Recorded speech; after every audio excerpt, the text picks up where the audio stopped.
부안에서는 제가 고향이 부안이에요. 누구나 다 고향은 익숙하겠지만 저한테 너무 좋은 곳이거든요. 제가 서울에 와서 살면서 제가 이제 요리를 한 30년 정도를 쭉 했는데 그 30년 동안 그냥 제 안에서 나왔던 음식들이 그 할머니가 하셨던 어렸을 때 제가 봤던 그 음식들이 저한테서 나왔어요. 저는 하늘을 굉장히 많이 좋아하는데 제가 하는 모든 음식을 부안 하늘에다가 담고 싶다는 생각을 많이 했어요. 어렸을 때 할아버지랑 이렇게 그 들로 산으로 다니면서 하늘을 갖고 싶다는 생각을 했어요. 나한테 땅이 없으니까. 그래서 할아버지한테 저기서부터 이렇게 큰 네모를 치면서 할아버지 저 하늘은 내 거니까 저기에다가 새끼줄을 좀 매달라고 제가 사실은 얘기했어요. 그러니까 할아버지가 처음엔 웃으셨는데 제가 몇 번씩 얘기를 하니까 알았다고 저그하고 해서 네 하늘이라고 할아버지가 말씀하셨어요. 그래서 저는 부안 하면은 제 거라는 생각이 들어요. 부안은 산도 있고 들도 있고 강이 있어서 이 식재료들이 굉장히 풍부해요. 그래서 이제 그 재료들로 이런 음식들을 꺼내서 요리를 하는 건데 저한테 이 부안은 조금 더 특별한 이유가 부안이라는 그 이름을 쓰면서 아버지하고의 어떤 회복이 있었어요, 사실은. 그래서 제가 그 아버지가 살아계셨을 때는 굉장히 친하지 않았었어요. 책을 보는데 부모는 존경할 수는 없지만 공경하라는 얘기가 있더라고요. 그래서 근데 제가 이제 그것을 못했던 거잖아요. 어떻게 할까 많이 생각을 하다가 아버지 산소에 찾아가서 한 3초 정도 그냥 아버지 내가 잘못했어 이렇게 간단하게 얘기하고 도망하듯이 돌아왔는데 그 이후에 너무 이렇게 그 몸을 묶고 있었던 어떤 그 무거운 끈 같은 것들이 회복되는 느낌을 받았어요. 사랑의 자하고 글서자거든요. 그래서 사랑의 편지, 부안에서의 가장 큰 의미는 제가 아버지하고 주고받는 사랑의 편지 같은 겁니다. 그래서 그 편지를 제가 음식으로 지금은 표현하고 있습니다. 우리 어머니가 활동이 굉장히 많으셨던 분이세요. 어머니가 안 계신 날은 아버지가 이제 그 저녁밥을 해주셨는데 저희 집안에는 우물이 있었는데 그 우물 옆에 할아버지가 토마토를 이렇게 많이 심어 놓으셨어요. 그럼 토마토가 이렇게 쩍쩍 입이 벌어지거든요. 그 뜨거운 여름 되면은. 그러면 저는 학독에다가 이제 한참 놀다가 와서 하나 쭉 빨아먹고 던져놓고 하나 또 빨아먹고 던져놓고 하면은 아버지가 그 토마토하고 제가 먹었던 토마토하고 탱자하고 감자하고 그리고 저희 그 외삼촌이 양계장을 하셨어요. 그러니까 저희 집 옆에 양계장이 있는데 이 닭주인은 닭을 절대로 셀 수가 없어요. 뭐 소는 12마리면 12마리가 가능한데 닭은 뭐 수백 마리가 움직이는데 그중에 한 마리 없어졌다는 건 잘 모르잖아요. 그러니까 저희가 이제 닭을 거기다가 이제 이렇게 같이 키우지요. 그래갖고 거기서 이제 한두 마리 잡아먹는데 아버지가 그 닭을 가지고 닭도리탕을 끓여주셨어요. 근데 그 맛을 제가 한 50년 찾아서 이렇게 다녔는데 못 찾겠더라고요. 그 맛을. 그 맛은 너무 그리운 거예요. 제 머리부터 온 몸속에서 그리운 맛으로 이렇게 연결되어 있어서 15년 정도 전에 우연하게 그걸 발견했어요. 그래서 제가 이제 닭하고 토마토하고 이제 그 탱자는 없으니까 레몬을 넣고 이제 이 닭을 끓였는데 그 아버지가 끓여줬던 맛의 한 80% 정도를 찾아냈어요. 부안 아버지의 닭도리탕이라는 이름을 짓게 됐어요. 왜? 아버지가 주셨기 때문에. 저희 집에 누가 오거나 어쨌거나 하면 이 닭도리탕을 끓여줬을 때 좋아해서 많은 사람들한테도 선물처럼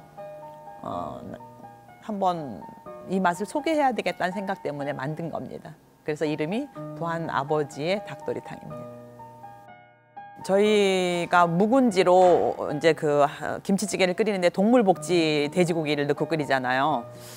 제가 이제 어렸을 때 돼지고기를 동네에서 이제 그 잔치마다 잡아요.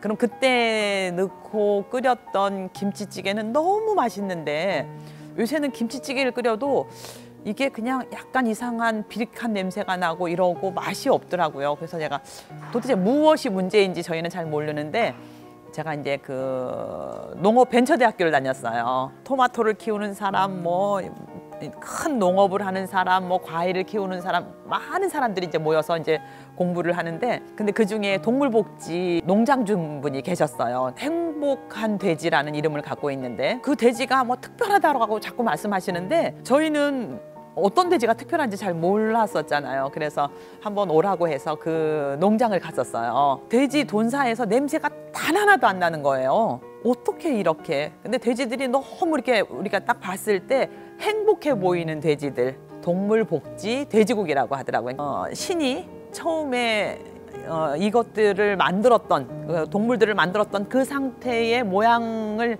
최대한 갖추어서 키우는 것들이 동물복지라고 얘기를 하더라고요. 돼지고기 삼겹살을 구울 때도 이 동물복지 삼겹살은요, 이거 딱 뜯었을 때 향기로운 냄새가 나요. 향긋하다고 할까? 아, 이런 좋은 재료들을 사람들한테 선물해야 되겠구나, 알려야 되겠구나라는 생각 때문에 0.2% 있답니다. 동물복지가 지금 시중에 나와 있는 모든 돼지고기들은 99.8%가 그냥 일반 사육해 갖고 키우는 거고요. 그러니까 식육하기 위해서 키우는 거겠죠. 그리고 이렇게 귀하게 아주 좋은 환경에서, 그러니까 자연의 환경에서, 그리고 항생제 같은 걸 단 한 번도 맞지 않은 아주 귀한 거죠. 돼지나 소나 닭이 맞은 항생제나 먹은 이런 것들이 결국은 우리 몸에 들어오는 거잖아요. 이제 제가 이제 60하고도 1살이거든요. 그래서 이제 오랫동안 요리를 했으니까 많은 사람들한테 좋은 먹거리를 한번 선물하는 게 어떨까라는 생각이 들어서, 부한 아버지의 닭도 동물복지 닭이고, 저희가 김치찌개에 들어가는 거, 그러니까 0.2% 있는, 우리나라에 0.2%만 생산되고 있는 동물복지 그 농장주님께서 저한테, 김문조 대표님이라는 분인데 그분이 저한테 선물처럼 아주 제가 엄두도 낼 수 없는데 저한테 공급해 주셔갖고, 부안에서를 찾아오시는 모든 분들한테 동물복지 돼지로 끓인 김치찌개를, 그러니까 아주 오래 묵혀서 그냥 자연의 맛을 그냥 오롯이 선물하는 것처럼 만들고 있습니다.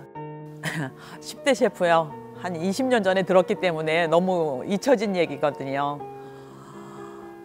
제가 그 얘기를 들었을 때 많이 충격을 받았어요. 내가 과연 10대 셰프가 될 수 있나.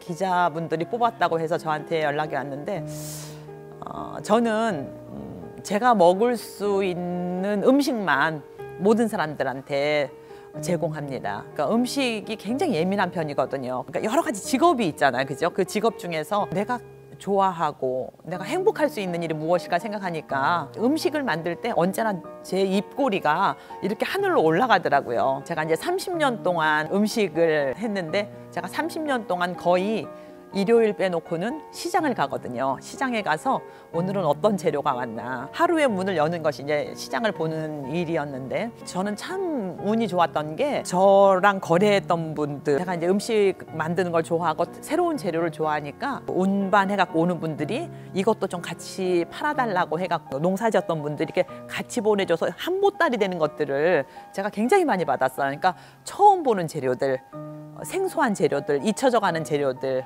이런 것들을 제가 많이 만나서 그 재료들로 요리를 많이 해볼 수 있는 기회가 있었어요. 부안에서는 어떠한 식재료들로 하냐면 우리나라에서 가장 좋다라고 하는 것들, 그러니까 좋은 재료로 가장 재료의 본연의 맛만 내주는 것이면 저는 된다고 생각을 해요. 너무 또 감사한 게 제가 사실은 있어요. 음식을 대하는 태도가 하루도 지루해 본 적이 없어요. 누구나 다 자기 자신을 잘 알잖아요. 저는 제가 재미없으면 아무리 좋았던 것도 딱 덮어놓고 다시는 쳐다보지 않는 성격이거든요. 그런데 31년 동안 음식을 하면서 한 번도 음식이 지루해 본 적이 없는 것 같아요. 너무 새롭고 똑같은 것을 하면서도 얘는 이렇구나, 너는 그렇구나. 저희 집에 이제 물건들이 들어오면 하나씩을 거의 다 먹어봅니다. 봄의 오이는 어떤지, 여름의 오이는 어떤지, 가을의 오이는 어떤지, 된 서리를 맞은 오이는 어떤지, 겨울에 하우스에서 나온 오이는 어떤지, 제 안에 맛의 리듬이라고 할까요?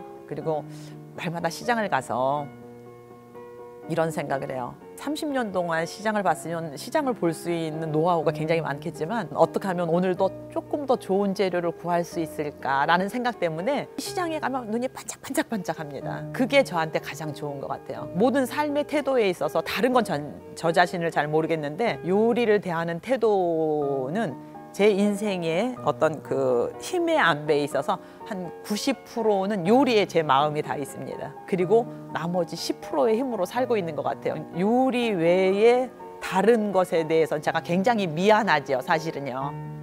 그렇지만 제가 갖고 있는 저한테 주어진 좋은 달란트니까 그것을 위해서 남은 시간들을 써보려고 생각합니다.